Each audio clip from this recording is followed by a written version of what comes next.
25 milyong piso.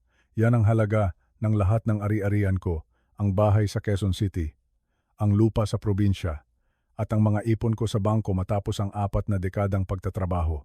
25 milyon. Sa buong buhay ng anak kong si Maricel, alam niyang sa kanya mapupunta ang lahat ng ito. Siya lang ang anak ko dito sa Pilipinas. Siya ang prinsesa ko. Siya ang inaasahan kong mag-aalaga sa akin sa aking pagtanda. Kampante siya, sigurado siya. Ang alam niya, kahit anong mangyari, ang huling habilin ko ay nakapangalan sa kanya. Pero kaninang umaga, tinawagan ko ang abogado ko, si Attorney Cruz. Nanginginig ang kamay ko habang hawak ang telepono, pero buo ang loob ko. Sinabi ko sa kanya, Attorney, punitin mo na ang lumang testamento, babaguhin natin ang lahat. Gusto mo bang malaman kung bakit? Gusto mo bang malaman kung paano nawala ni Maricel ang 25 milyong piso sa loob lamang ng isang gabi? Hindi dahil sa sugal, hindi dahil nalugi ako, kundi dahil sa isang text message. Isang text message na ipinadala niya sa akin noong gabi ng Noche Buena. Tinanggal ko siya sa aking huling habilin hindi dahil sa galit, kundi dahil sa sakit. Dahil na-realize ko na para sa kanya, ako ay isa na lamang pabigat.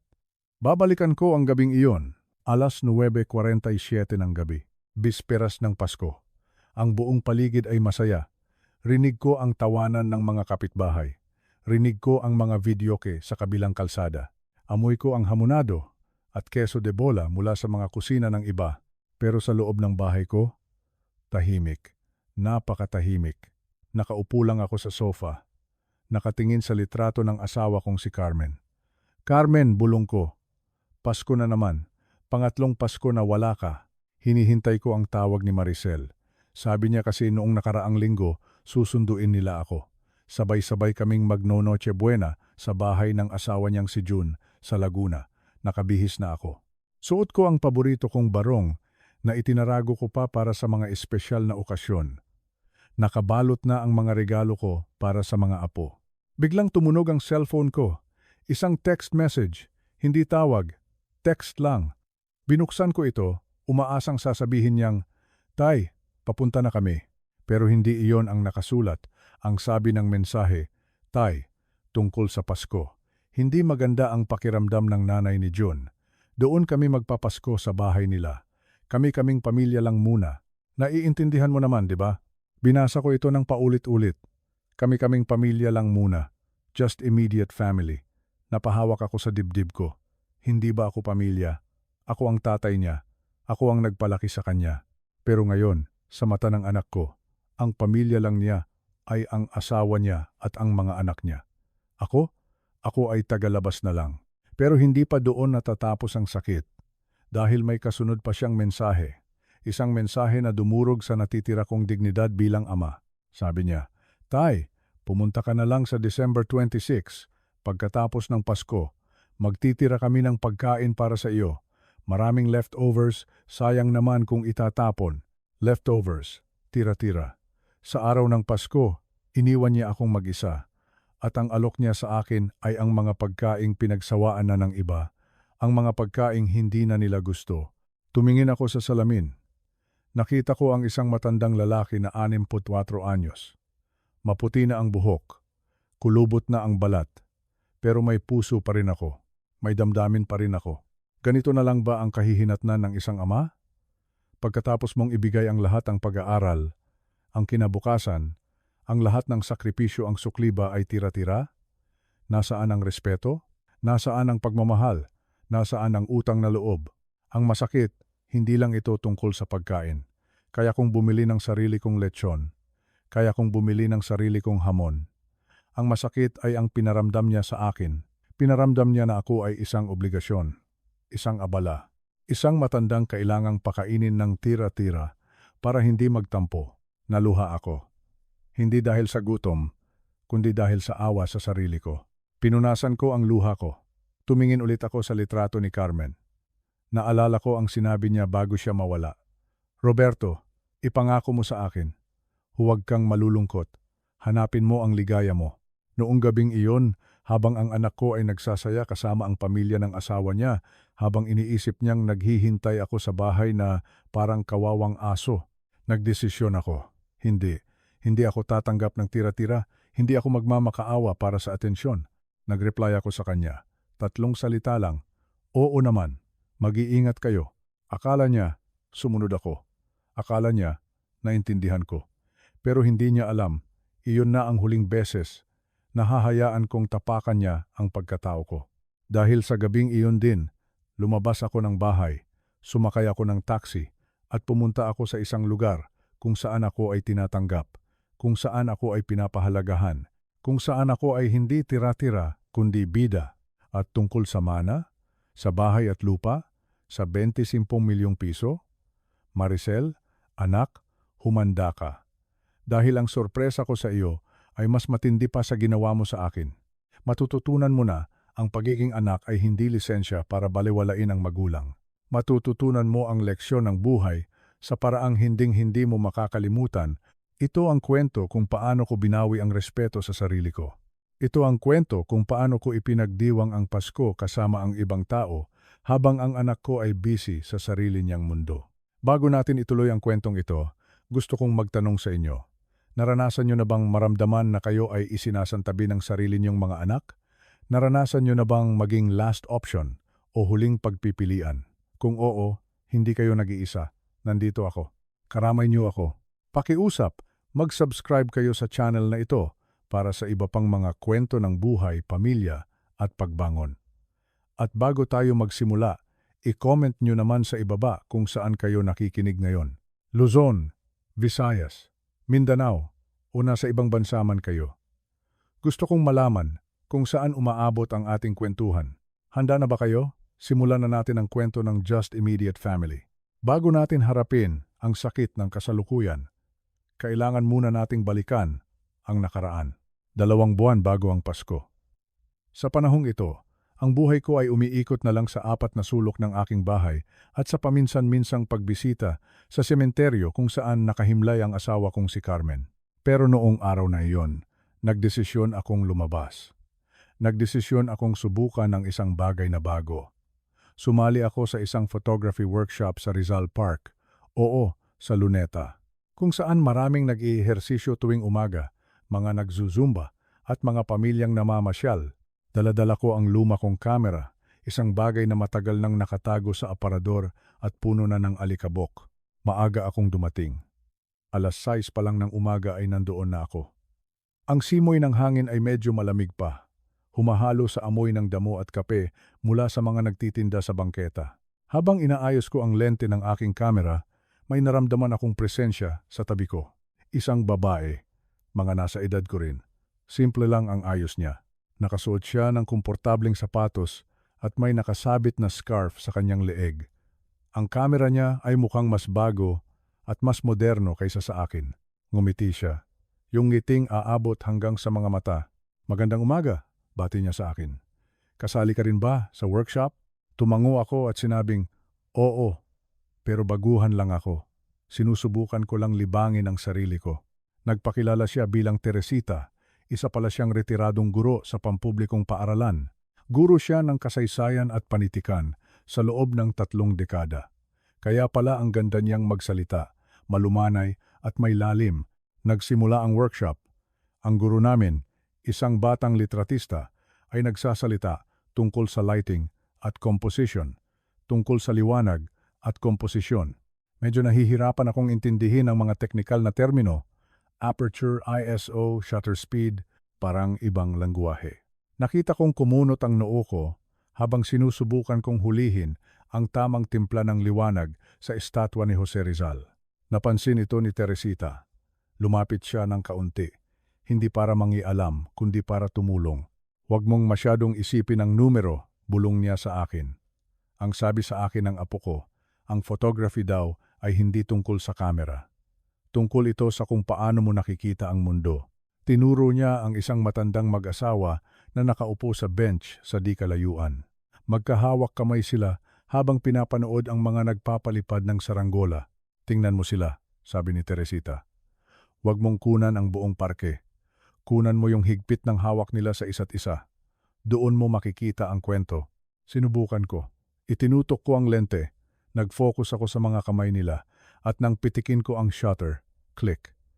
Naramdaman ko ang isang uri ng kuryente. Nakuha ko ang emosyon. Pagkatapos ng workshop, inaya niya akong magkape. Hindi sa mamahaling coffee shop, kundi sa isang maliit na kapihan sa Intramuros. Umorder kami ng kapeng barako at bibingka. Sa loob ng 2 oras, nagkwentuhan kami. At sa unang pagkakataon sa loob ng 3 taon, naramdaman kong may nakikinig sa akin. Hindi lang basta naririnig, kundi nakikinig. Kinuwento ko sa kanya ang tungkol kay Carmen, tungkol sa sakit ng pagkawala, tungkol sa katahimikan ng bahay na dating puno ng ingay. Akala ko maiilang siya. Akala ko sasabihin niyang kalimutan mo na yan o move on na. Pero hindi. Nakinig lang siya.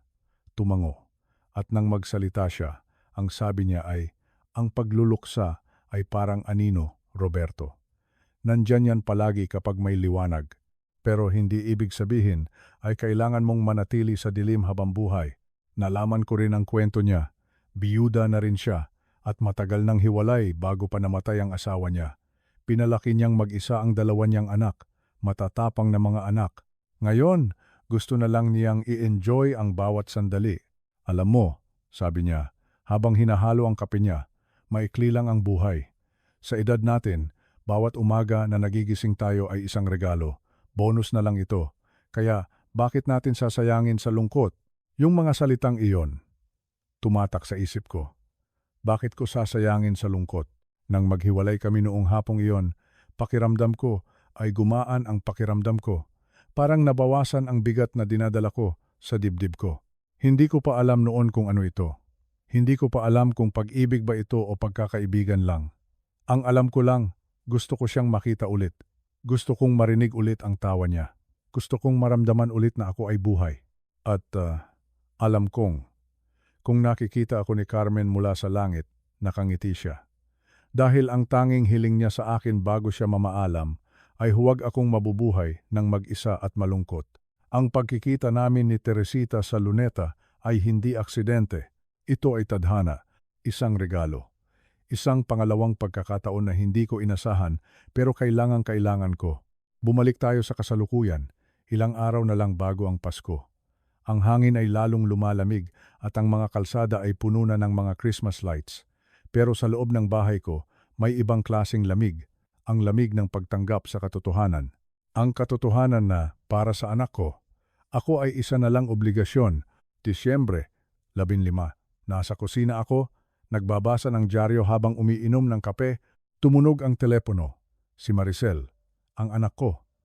Karaniwan, tumatawag siya kapag may kailangan o kapag gusto niyang ipaalala ang mga gamot ko. Pero ngayon, iba ang pakay niya. Tay, bungad niya. Walang kamusta-kamusta. Diretso agad sa punto. Naalala mo yung sinabi ko tungkol sa Pasko? Yung sa Laguna kami? Oo, anak, sagot ko. Naalala ko. O sige.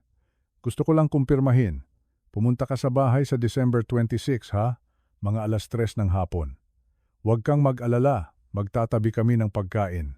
Sayang kasi yung lechon at yung hamon kung mapapanis lang. Maraming leftovers, tay. Siguradong busog ka. Leftovers. Tira-tira. Muli, narinig ko ang salitang iyon. Parang kutsilyo na humiwa sa puso ko.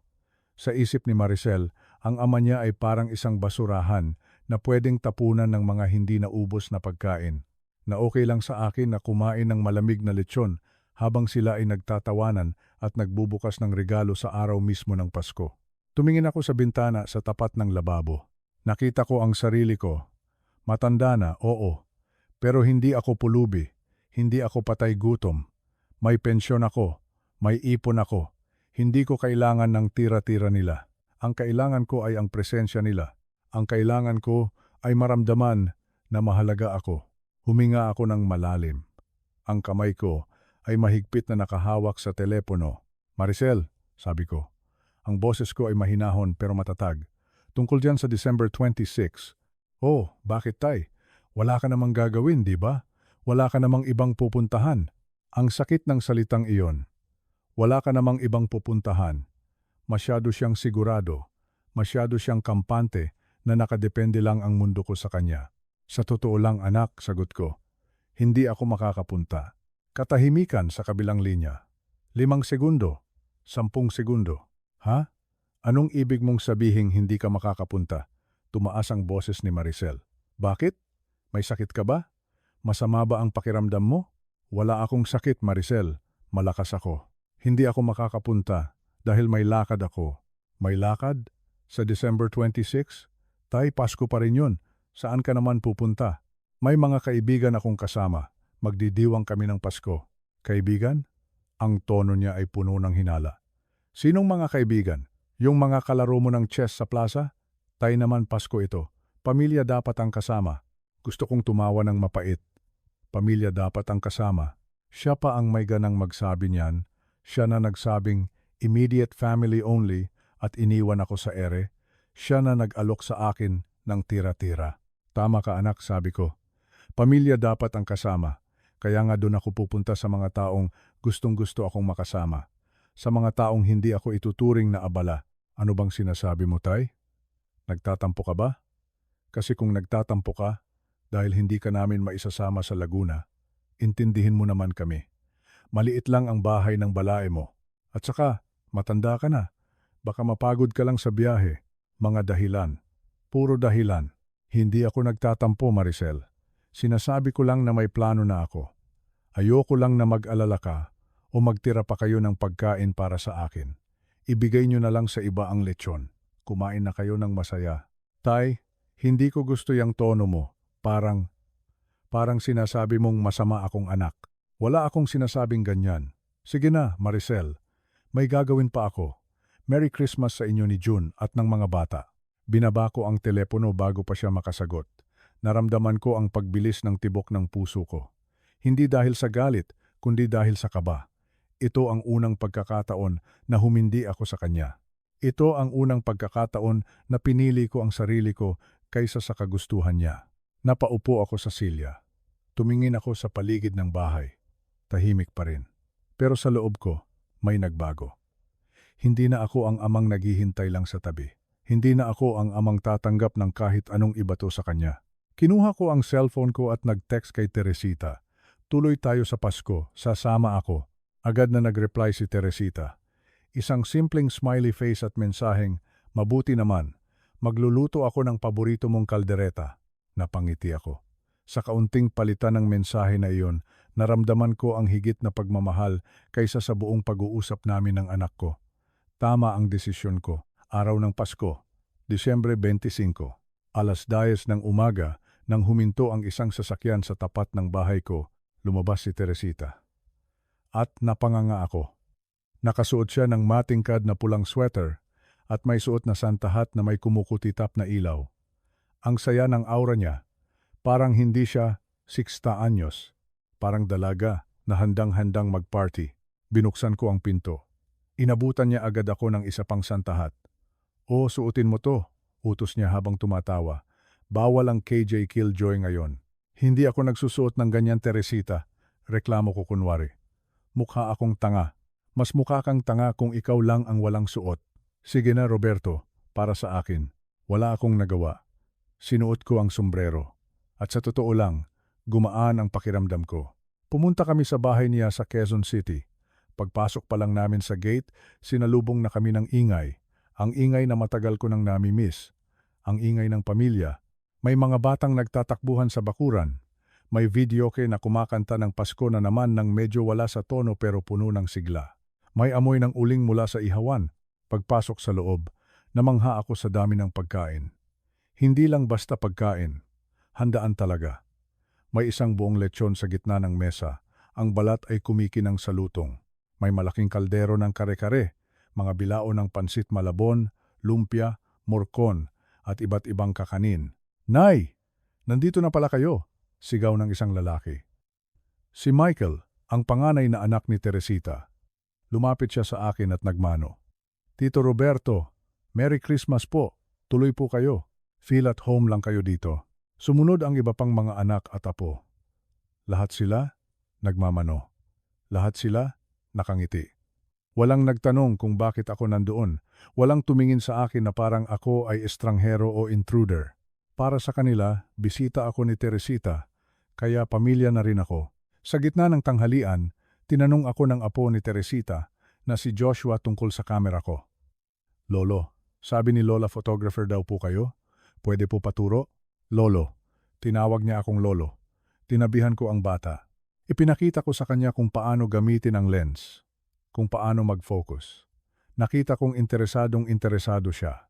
Hindi katulad ng mga apo ko na laging nakadikit sa iPad at walang pakialam sa akin. Dito, sa bahay na ito, pakiramdam ko ay may halaga ako, may silbi pa ako. Kumain kami ng sabay-sabay. Nagkamay, nagtawanan. Nagkwentuhan tungkol sa politika, sa showbiz, sa presyo ng bilihin. Mga simpleng usapan na nagpaparamdam sa akin na kabilang ako sa mundo. Noong hapon, nag-aya si Michael ng group picture. O lahat tayo sa sala, picture taking. Nagsiksikan kaming lahat. Ang dami namin. Tito Roberto, tabi kayo kay nanay. Sigaw ng isa. Tumabi ako kay Teresita. Sa gitna ng tawanan, naramdaman ko ang kamay niya na humawak sa bewang ko. Mahigpit. Mainit. Parang sinasabi niyang dito ka lang. Ligtas ka dito. Napatingin ako sa kanya. Nakangiti siya sa kamera. Napangiti na rin ako. Isang tunay na ngiti. Click. Nakuha ng kamera ang sandaling iyon. Ilang minuto ang lumipas, ipinakita sa akin ni Teresita ang post niya sa Facebook. In-upload niya ang litrato. Ang caption niya, "Grateful for family, friends, and second chances.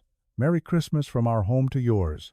Nagpapasalamat sa pamilya, kaibigan, at pangalawang pagkakataon. Binasa ko ito. Second chances.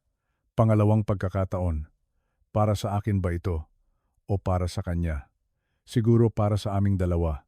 Pareho kaming nawalan. Pareho kaming nasaktan. Pero heto kami ngayon, nahanap ang isa't isa sa gitna ng ingay ng Pasko. Sa sandaling iyon, nakalimutan ko ang anak ko. Nakalimutan ko ang Laguna. Nakalimutan ko ang leftovers. Ang alam ko lang, busog ako. Busog ang tiyan ko sa lechon. At busog ang puso ko sa pagmamahal na hindi ko naman hiningi pero ibinigay sa akin ng kusa. Mabilis lumipas ang oras kapag masaya ka. Sumapit na ang gabi. Nag-uwian na ang ibang bisita. Ang mga apo ay tulog na sa sofa. Nasa kusina kami ni Teresita. Siya ang nagsasabon ng mga pinggan. Ako naman ang nagbabanlaw at nagpupunas. Isang simpleng gawain. Domestic. Parang mag-asawa na matagal nang nagsasama. Tahimik lang kami, pero komportable. Ang tanging naririnig lang ay ang lagaslas ng tubig at ang mahinang tugtog ng radyo.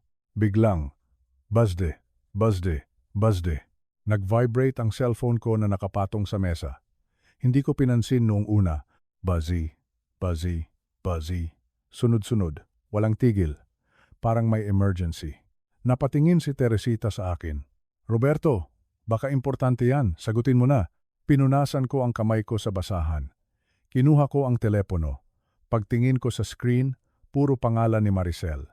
7 missed calls, 12 text messages. Kinabahan ako. Baka may nangyari sa kanila. Baka na-aksidente sila pa uwi. Binuksan ko ang mga mensahe. Pero hindi pag-aalala ang nabasa ko. Kundi galit. Puro galit. Unang text, Tay. Nasaan ka? Pangalawa. Bakit hindi mo sinasagot ang tawag ko? Pangatlo. Nakita ko ang post sa Facebook ng kaibigan ng tita ni June. Friend pala nila yung babaeng kasama mo. Pang-apat. Sino siya? Bakit nakaakbay siya sa'yo? Panglima. At nakasantahat pa kayo. Tay, 3 taon pa lang patay si nanay. Ano to? Pang-anim. Screenshot sent. Ipinadala niya ang litrato namin ni Teresita na masaya. Bago pa ako makapag-isip ng isasagot, tumunog ulit ang telepono. Tumatawag si Maricel. Tumingin ako kay Teresita. Nakita niya ang pagbabago sa mukha ko, ang paglaho ng ngiti ko. Si Maricel? Tanong niya. Tumango ako. Kakausapin ko lang sa labas, paalam ko. Lumabas ako sa terrace. Malamig ang hangin, pero pinapawisan ako ng malapot. Sinagot ko ang tawag. Hello Maricel. Sino siya? Sigaw agad ng anak ko. Wala man lang Merry Christmas. Ang boses niya ay matinis, nanginginig sa galit. Sino yung babaeng kasama mo, Tay? At bakit kayo magkasama ngayong Pasko? Siya si Teresita, mahinahon kong sagot. Sinusubukang huwag magpadala sa emosyon. Kaibigan ko siya. Kaibigan? Tay, huwag mo akong gawing tanga. Walang magkaibigan na nag-aakbayan ng ganyan at nagsusuot ng parehong sombrero. Ilang taon mo na siyang tinatago sa amin? Wala akong tinatago. 2 buwan ko pa lang siyang kilala. Nakilala ko siya sa photography class. 2 buwan? 2 buwan pa lang pero kung umasta kayo parang mag-asawa na? Tay, alam ba niya na may pera ka? Alam ba niya na may lupa ka sa probinsya? Doon. Doon pumutok ang pasensya ko. Pera? Ulit ko. Yan ba ang tingin mo sa akin? Na kaya lang ako lalapitan ng tao ay dahil sa pera? Maricel, si Teresita ay retiradong guro. May sarili siyang bahay sa Quezon City. Mas malaki pa sa bahay natin. Hindi niya kailangan ng pera ko. Kahit na, hindi mo man lang inisip ang mararamdaman namin. Hindi mo man lang inisip si nanay, ang pangalan ni Carmen. Ginamit na niya ang alas niya, ang alaala ng nanay niya. Huwag mong idamay ang nanay mo dito, Maricel, banta ko. Ang boses ko ay nagsisimula ng tumaas. Bakit hindi? Kung nakikita ka ni nanay ngayon, siguradong umiiyak yon. Ang landi tingnan, tay. Nakakahiya. Ang tanda nyo na. Napapikit ako. Ang sakit. Ang sakit marinig ang mga salitang iyon mula sa sarili mong anak. Ang anak na pinalaki mo, inaruga mo, at minahal mo ng buong puso. Ngayon, hinuhusgahan ka niya na parang kriminal dahil lang naging masaya ka sa Pasko. Nakakahiya? Tanong ko ng pabulong.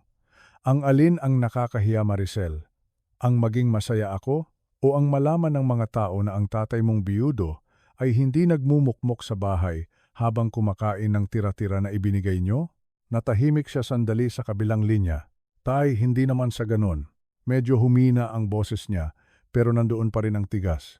Pero sana nagsabi ka, sana nagpaalam ka. Magpapaalam? Tumawa ako ng mapakla. Kailangan ko bang humingi ng permiso para sumaya? Noong iniwan niyo ako sa ere, noong sinabi niyong immediate family only, humingi ba kayo ng permiso sa akin? Hindi. Dahil ang tingin niyo sa akin ay wala lang. Umuwi ka na, tay. Pag-usapan natin to bukas. Utos niya. Hindi, sabi ko. Dito ako. Masaya ako dito. At kung hindi mo kayang tanggapin na masaya ako, problema mo na yon. Binaba ko ang telepono. Nanginginig ang buong katawan ko. Tumingala ako sa langit. Madilim na, pero may mga paputok sa malayo. Masakit ang dibdib ko. Pero sa kabila ng sakit, may naramdaman akong kalayaan. Nasabi ko na ang matagal ko ng kinikimkim. Bumukas ang pinto sa likuran ko. Si Teresita. May dala siyang baso ng tubig. Hindi siya nagtanong. Hindi niya ako pinilit magkwento. Inabot niya lang ang tubig at hinawakan ang balikat ko. Okay lang yan, Roberto, bulong niya. Nandito ka ngayon, kasama mo ako. Ininom ko ang tubig. Tumingin ako sa kanya. Tama siya, nandito ako ngayon. At sa unang pagkakataon, ipaglalaban ko ang pwesto ko. Hindi para sa anak ko, kundi para sa sarili ko. Pagkatapos ng gabing iyon ng Pasko. Ang katahimikan sa bahay ko ay hindi na katulad ng dati.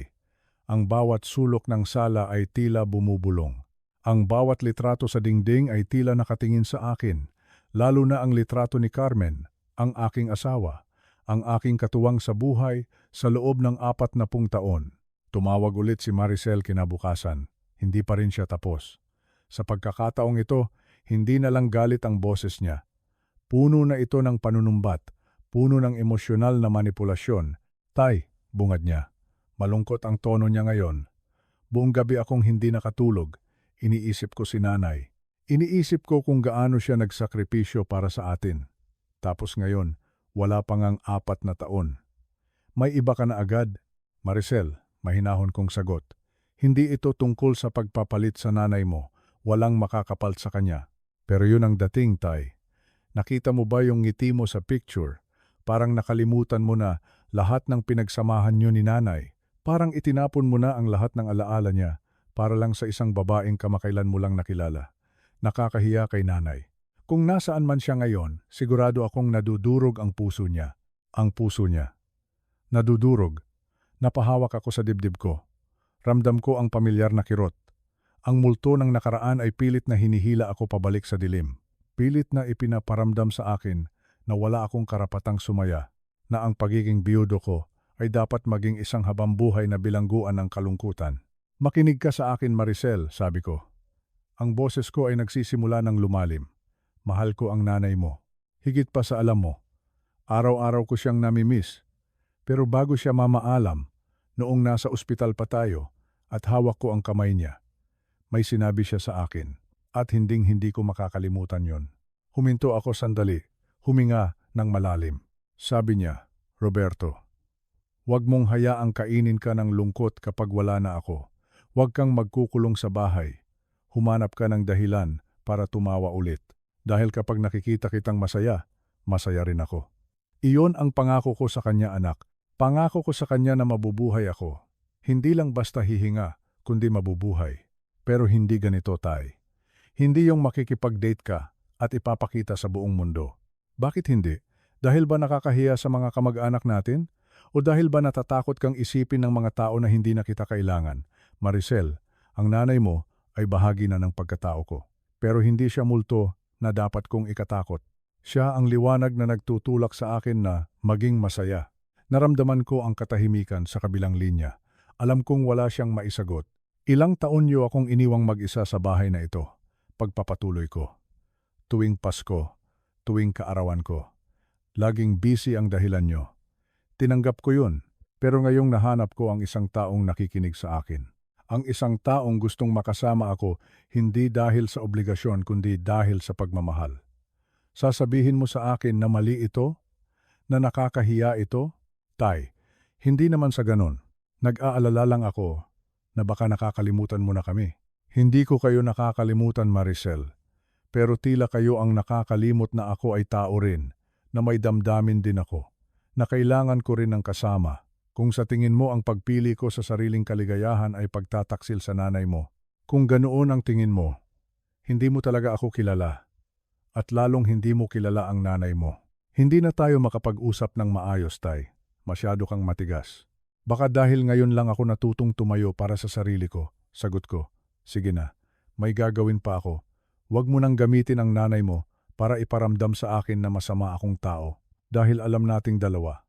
Si Carmen ang unang matutuwa para sa akin. Ibinaba ko ang telepono. Sa pagkakataong ito, hindi nanginginig ang kamay ko. Matatag ako. Determinado. Ang multo ng nakaraan ay wala ng kapangyarihan sa akin. Dahil ang alaala ni Carmen ay hindi isang tanikala, kundi isang basbas. Isang basbas para mabuhay ng buo. Ang sakit na dulot ng mga salita ni Maricel ay hindi basta-basta naglaho. Nanatili ito sa isip ko. Paulit-ulit na bumabalik. Lalo na ang parteng iniisip niyang pera lang ang habol ni Teresita sa akin. O ang parteng ang tingin niya sa akin ay isang matandang madaling utuin. Doon ko napagtanto na kailangan kong gumawa ng isang malaking hakbang. Hindi para sa paghihiganti, kundi para sa hustisya. Para itama ang maling pananaw ng anak ko tungkol sa halaga ko bilang ama. Isang umaga ng Enero, nagtungo ako sa opisina ni Attorney Cruz. Siya ang matagal ko ng abogado. Siya rin ang nag-asikaso ng mga papeles noong mawala si Carmen. Attorney, bungad ko pagkaupo sa tapat ng kanyang mesa. Gusto kong baguhin ang aking last will and testament, ang aking huling habilin. Tiningnan ako ni Attorney Cruz ng seryoso. Sigurado ka ba, Roberto? Ang huling pagkakaalam ko, hati ang lahat sa dalawang anak mo, kay Ramon, na nasa Canada at kay Maricel dito. Sigurado ako, sabi ko. Gusto kong protektahan ang pinaghirapan namin ni Carmen. Ayokong mapunta lang ito sa mga taong hindi marunong magpahalaga sa buhay. Inilatag ko ang mga dokumento. Ang kabuuan ng aking ari-arian ang bahay na ito, ang mga lupain sa probinsya, at ang aking mga savings ay umaabot sa mahigit 25 milyong piso.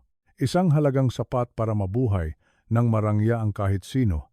Ganito ang gusto kong mangyari simula ko. 50% ng aking estate ay mapupunta sa isang trust fund para sa pag-aaral ng aking mga apo. Ayokong galawin ito ng mga magulang nila. Gusto ko, nakalaan ito para sa kinabukasan ng mga bata. Tumango ang abogado habang nagsusulat. Magandang desisyon yan, Roberto. At ang natitirang 50%, ang 25% ay ibibigay ko kay Ramon. Kahit malayo siya, palagi siyang tumatawag. Palagi siyang nag-aalala. Ramdam ko ang pagmamahal niya kahit nasa kabilang panig siya ng mundo. At ang huling 20%, para kay Maricel, huminga ako ng malalim para kay Maricel. Pero may kondisyon. Isulat mo ito ng malinaw, attorney. Makukuha lang ni Maricel ang kanyang parte kung mapapatunayan niyang napanatili niya ang isang tunay at aktibong relasyon sa akin sa loob ng 1 taon bago ako mawala. Kumunot ang noo ng abogado. Kondisyon? Anong klaseng kondisyon? Kailangan niyang magpakita ng malasakit. Hindi lang checking a box. Gusto ko ng regular na tawag. Gusto ko ng regular na bisita. Gusto kong maramdaman na mahal niya ako bilang tatay niya, hindi dahil sa perang iiwan ko. Kung sa loob ng 1 taon ay mapatunayan ng executor ng will na naging mabuting anak siya, sa kanya ang pera. Pero kung hindi, kung mananatili siyang Jose at walang pakialam, ang parte niya ay idadagdag sa trust fund ng mga bata. Roberto, mabigat ito, paalala ni Attorney Cruz. Maaring ikagalit ito ni Maricel. Maaari niyang i-contest ang will na ito sa korte. Hayaan mo siyang magalit, sagot ko nang walang pag-aalinlangan. Attorney, sawa na akong ituring na palamuti lang sa buhay nila. Sawa na akong maging decoration na bibisitahin lang kapag bakante ang schedule. Kung pera lang ang motibasyon niya para maging mabuting anak. Sige, ibibigay ko ang motibasyon na gusto niya. Pero sa dulo, umaasa ako na matututunan niya na ang oras ko ay mas mahalaga kaysa sa kahit anong piraso ng papel. At ang huling 5%? Tanong ng abogado. Ibigay mo sa Rizal Park Photography Club sa pangalan ni Carmen. Doon ko nahanap ang kapayapaan ko. Doon ko nahanap ang bagong simula ko. Gusto kong makatulong sa ibang mga senior citizen na nandoon din, naghahanap ng dahilan para muling ngumiti. Pinirmahan ko ang mga bagong papeles ng sumunod na linggo. Ang bigat sa dibdib ko ay tila nabawasan. Hindi ito tungkol sa pagiging malupit. Ito ay tungkol sa pagtuturo. Isang huling leksyon mula sa isang ama. Leksyon tungkol sa respeto. Leksyon tungkol sa oras. At leksyon tungkol sa katotohanan na ang pagmamahal ay hindi namamana. Ito ay pinaghihirapan. Nakarating kay Maricel ang tungkol sa pagbabago ng aking huling habilin. Ipinadala ng opisina ni Attorney Cruz ang mga kopya para sa lahat ng tagapagmana. Inasahan ko na ang pagsabog. Inasahan ko na ang galit.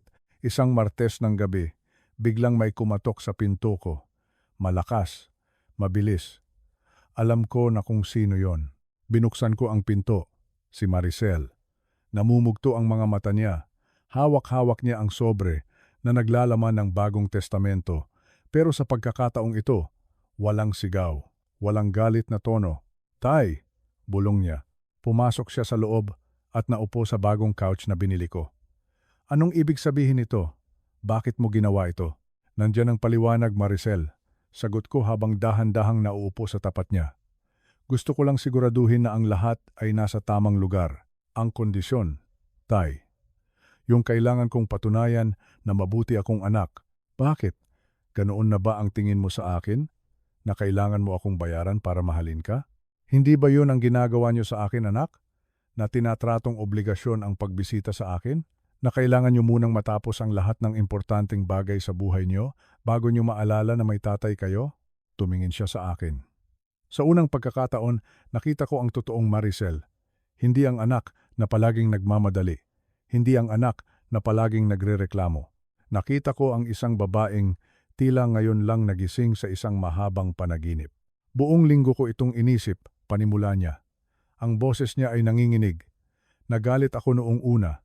Sabi ko sa asawa ko, ang sama naman ni tatay, para namang hindi niya ako mahal. Pero, kagabi, habang tinitingnan ko yung mga bata na natutulog, narealize ko ang isang bagay. Huminto siya at kumuha ng tissue. Narealize ko na tama ka, naging pabaya ako. Ginamit ko ang salitang busy para takpan ang pagkukulang ko. Inisip ko na dahil binibigyan kita ng gamot, dahil tinatanong kita kung okay ka lang, sapat na yon. Pero hindi pala. Kinalimutan ko na ang tatay ko ay isang tao. Isang taong may sariling buhay, may sariling pangarap, at may sariling lungkot. Nakinig lang ako. Hinayaan ko siyang magsalita. At yung tungkol kay Teresita. Tay, sorry. Sorry kung naging malupit ako sa kanya. Natakot lang ako. Natakot ako na baka kapag pumasok siya sa buhay mo, tuluyan mo nang makalimutan si nanay. At kapag nakalimutan mo si nanay, pakiramdam ko ay mawawala rin ako sa buhay mo. Isang malaking pagkakamali ang isipin na ang kaligayahan mo ay banta sa amin. Umiyak na siya ng tuluyan. Lumapit ako at hinawakan ang kamay niya. Ang kamay na dati ay napakaliit at hawak-hawak ko noong bata pa siya. Hindi kita makakalimutan, Maricel, at lalong hindi ko makakalimutan ang nanay mo. Pero kailangan mong intindihin, ang pagmamahal ay hindi nababawasan kapag may dumadagdag na bago, nadaragdagan pa nga ito. Tay, huwag mo nang baguhin ang will. Hayaan mo lang yung kondisyon na yan, deserve ko yon. Gusto kong patunayan sa'yo hindi para sa 20%, hindi para sa pera kundi para sa sarili ko. Gusto kong maging anak na ipagmamalaki mo ulit. Gusto kong makilala ang tatay ko bilang Roberto, hindi lang bilang lolo o bilang tatay na kailangang dalhan ng pagkain. Niyakap ko siya, isang yakap na matagal na naming hindi nagagawa. Ramdam ko ang pagbitiw ng lahat ng sama ng loob. Patawarin mo ako, tay, sabi niya sa gitna ng hikbi. Pinatatawad na kita, anak. Matagal na. Noong gabing iyon, hindi kami nag-usap tungkol sa pera. Nag-usap kami tungkol sa buhay. Kinuwento niya ang stress sa trabaho niya. Kinuwento ko sa kanya ang tungkol sa mga ibon na kinukunan ko ng litrato sa parke. Nagtawanan kami. Nag-asaran. Na-realize ko na ang 25 milyong piso ay maliit na halaga kumpara sa sandaling ito. Ang paggising sa katotohanan ay mas masakit kaysa sa kahit anong sermon, pero ito rin ang nagbigay daan para sa isang bagong simula. Isang simula na hindi nakabase sa takot, kundi sa pag-unawa. Ang sumunod na mga buwan ay naging panahon ng pagbabago. Hindi ito naging madali. May mga araw pa ring awkward, may mga araw pa ring tila nangangapa kami. Pero ang mahalaga, pareho kaming sumusubok. Isang Sabado ng hapon, nagpasya akong panahon na para sa isang mahalagang hakbang. Inimbita ko si Maricel at ang kanyang pamilya sa bahay ni Teresita sa Quezon City. Sigurado ka ba, tay? Tanong ni Maricel sa telepono. Medyo kinakabahan pa rin siya. Sigurado ako, sagot ko. Gusto ni Teresita na makilala kayo ng maayos. Nagluto siya ng paborito mong kare-kare. Nang dumating kami sa bahay ni Teresita, ramdam ang tensyon sa hangin. Si June, ang manugang ko, ay tila naninigas sa tabi ni Maricel. Ang mga bata naman ay tahimik. Hindi alam kung paano kikilos. Pero si Teresita, siya ang naging tulay. Hindi siya nagpumilit, hindi siya nagkunwaring close agad. Sinalubong niya sila ng may simpleng ngiti at mainit na pagbati. Tuloy kayo, Maricel, June, sabi niya habang pinatutuloy sila sa sala. Pasensya na at medyo magulo ang bahay, katatapos lang maglaro ng mga apo ko. Habang kumakain kami, pinanood ko si Maricel. Nakikita ko ang pagmamasid niya sa paligid. Nakita niya ang mga litratong kinuha ko na nakasabit sa dingding ni Teresita. Nakita niya ang isang maliit na frame sa gilid ng mesa, ang litrato namin ni Carmen na ako mismo ang nagbigay kay Teresita. Maganda ang pagkakakuha mo dito, tay, sabi ni Maricel habang nakatingin sa litrato ng nanay niya. Si Teresita ang namili ng frame na yan, sabi ko. Sabi niya, kailangan nating parating alalahanin ang mga taong nagturo sa atin kung paano magmahal. Nagkatinginan si Maricel at Teresita. Sa sandaling iyon, tila may nag-click. Isang silent understanding. Naintindihan ni Maricel na hindi kaaway si Teresita, hindi siya gold digger, at lalong hindi niya gustong burahin ang alaala ni Carmen. Siya ay isang babaeng nagmamahal din sa tatay niya sa paraang hindi kayang gawin ng isang anak. Nag-umpisang magkwento si Teresita tungkol sa mga karanasan niya bilang guro. Nakakatawa ang mga kwento niya. Maging si June ay napatawa na rin. Maya-maya pa, nagpapakitang gilas na ang mga apo ko kay Teresita, ipinapakita ang mga laro sa kanilang mga gadget. Alam mo, Maricel, sabi ni Teresita habang nagliligpit kami ng mesa, napakaswerte mo sa tatay mo. Tuwing magkasama kami, wala siyang ibang kwento kundi ang pagiging proud niya sa iyo. Sabi niya, ikaw daw ang pinakamatapang na babaeng kilala niya. Nakita ko ang pamumula ng mukha ni Maricel. Hindi siya sanay sa papuri, lalo na mula sa ibang tao. Salamat po, Tita Teresita, sagot niya. Tita, ginamit na niya ang tawag na iyon. Salamat din po sa pag-aalaga kay tatay. Nakita ko po, mas masaya siya ngayon, mas magaan ang aura niya. Doon nagsimula ang paghilom. Hindi lang sa pagitan namin ni Maricel, kundi sa buong pamilya. Naging regular na ang aming mga hapon. Minsan kami ang pupunta sa kanila, minsan sila ang pupunta dito. Wala nang, immediate family only. Ngayon, ang pamilya ay mas lumawak. Mas naging inklusibo. Isang araw, Bumalik ako kay Attorney Cruz. Attorney, tanggalin mo na ang kondisyon sa will ko para kay Maricel. Bakit, Roberto? Tapos na ba ang 1 taon?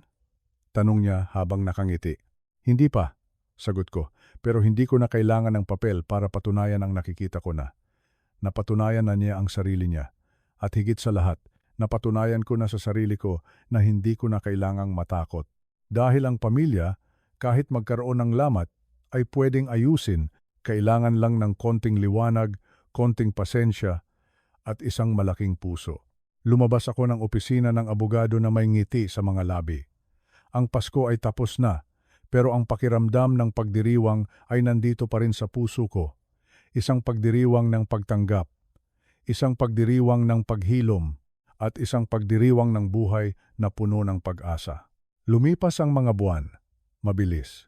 Parang tubig sa ilog na patuloy na umaagos. Mula sa tag-init, pumasok ang tag-ulan. At sa bawat pagpatak ng ulan sa bubong ng aking bahay, nararamdaman ko ang paghinahon ng bagyo sa loob ng pamilya namin. Gusto kong ikuwento sa inyo ang tungkol kay Maricel, ang anak ko.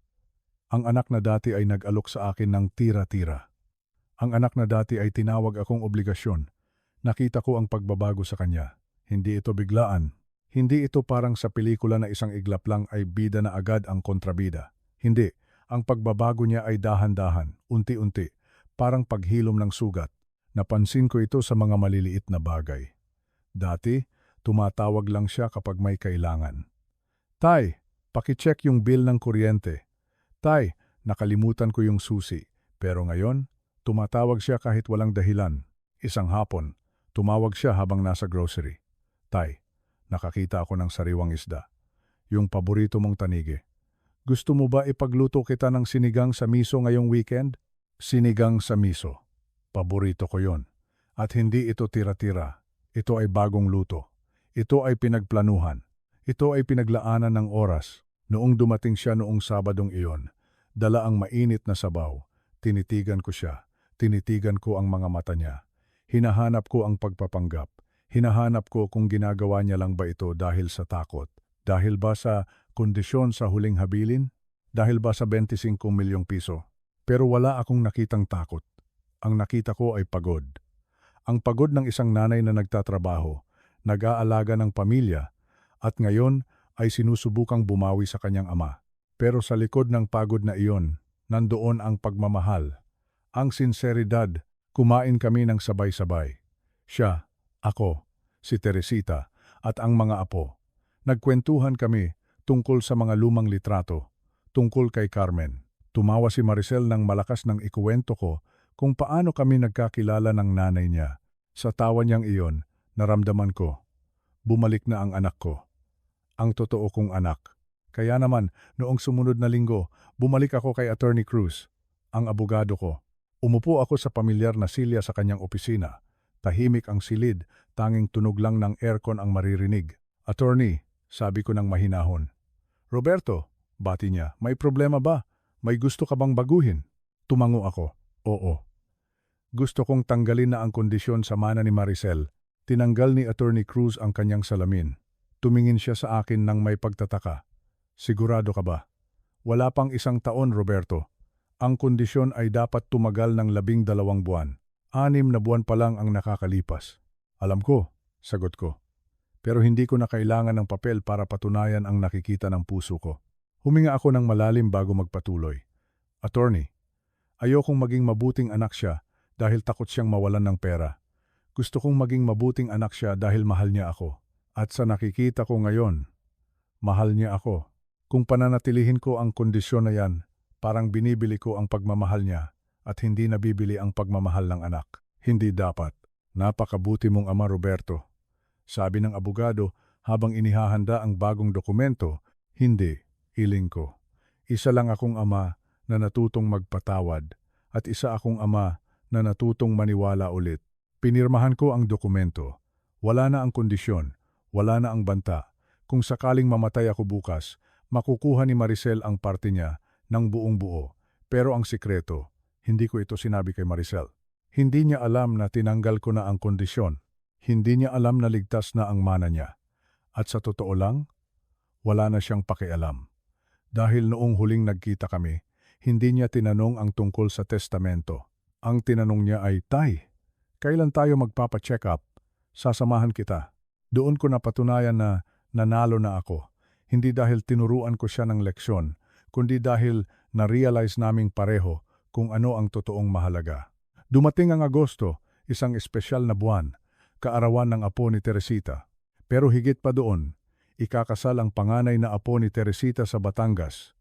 Isang malaking kasalan, tradisyonal, isang gabi. Habang nagkakape kami ni Teresita sa beranda, hinawakan niya ang kamay ko. Ang gabi ay payapa. Rinig ang huni ng mga kuliglig. Roberto, bulong niya. Bakit, Teresita? Gusto sana kitang imbitahan. Saan? Sa palengke? Biro ko. Pinalo niya ako ng mahina sa braso. Tumawa siya. Hindi. Sa kasal ng apo ko, sa Batangas, gusto ko sanang maging partner kita. Bilang date ko, natigilan ako. Sa kultura natin, sa pamilyang Pilipino, ang pag-imbita sa isang kasalan ay hindi biro. Lalo na kung ikaw ay partner ng lola ng ikakasal. Ibig sabihin nito, ipapakilala niya ako sa buong angkan. Sa mga pinsan, sa mga tiyahin, sa mga kumare at kumpare. Ibig sabihin nito, tanggap na ako. Hindi lang bilang kaibigan, kundi bilang bahagi ng buhay niya. Sigurado ka ba? Tanong ko. Baka magulat sila. Baka sabihin nila, sino yang matandang lalaki na kasama ni Lola Teresita? Ngumiti siya.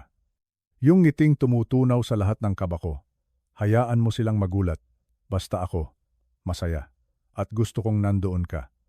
Kasi pamilya na ang turing ko sa'yo, Roberto. Pamilya. Yan ang salitang matagal ko nang hinahanap. Dumating ang araw ng kasal.